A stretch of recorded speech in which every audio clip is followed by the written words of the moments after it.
One word, one religion, and billions of assumptions.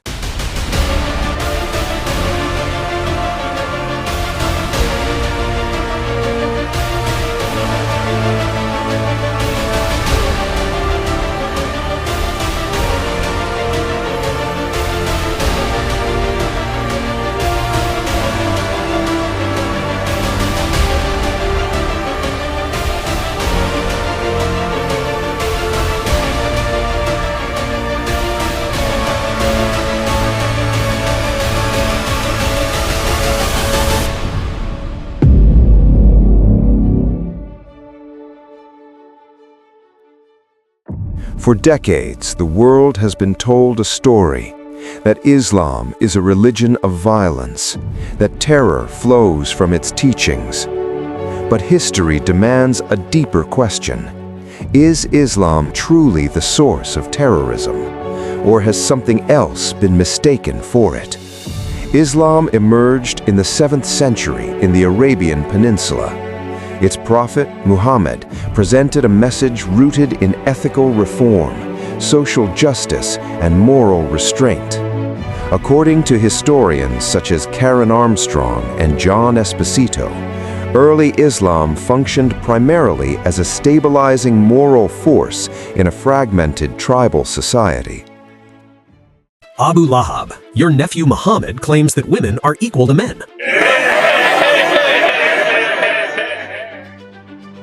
The Quran emphasized the sanctity of life, declaring that killing one innocent soul is equivalent to killing all of humanity. Warfare during the life of the Prophet Muhammad did occur. But academic consensus agrees on one fact. Every conflict involving the early Muslim community was defensive in nature. Muhammad is gaining strength in Medina. If we delay, control will slip from our hands.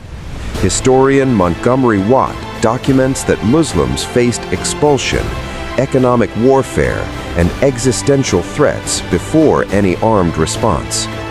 Even in war, strict ethical limits were enforced. Civilians protected, water sources preserved, places of worship left untouched. Do not harm children. Do not harm women. Do not harm animals. And do not destroy places of worship.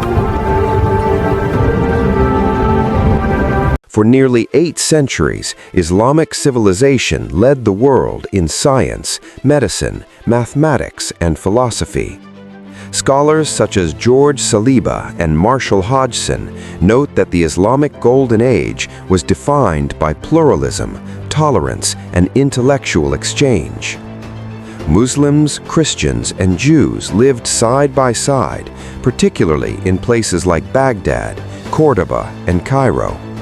The association of Islam with terror does not originate in this period. It emerges much later, during political collapse, colonial fragmentation, and ideological manipulation. And here is a fundamental deviation appears. In the 18th century, Muhammad ibn Abd al-Wahhab introduced a rigid theological movement in Central Arabia. Unlike classical Islamic scholarship, this movement rejected interpretive diversity. Renowned historian Natana DeLong-Boss documents that Wahhabism promoted theological exclusivism and sanctioned violence against Muslims deemed deviant. Many modern terrorist organizations, intentionally or unintentionally, operate within this ideological framework. This ideology contradicts all major schools of Islamic thought: Sunni, Shia, Sufi, classical jurisprudence. By declaring other Muslims as non-believers, violence becomes theologically justified. Scholar Olivier Roy emphasizes that contemporary terrorism is not rooted in Islam, but in ideological rupture. There is only one correct way to perform these rituals. What our reforming scholars taught must be followed, Hain. No other way is acceptable.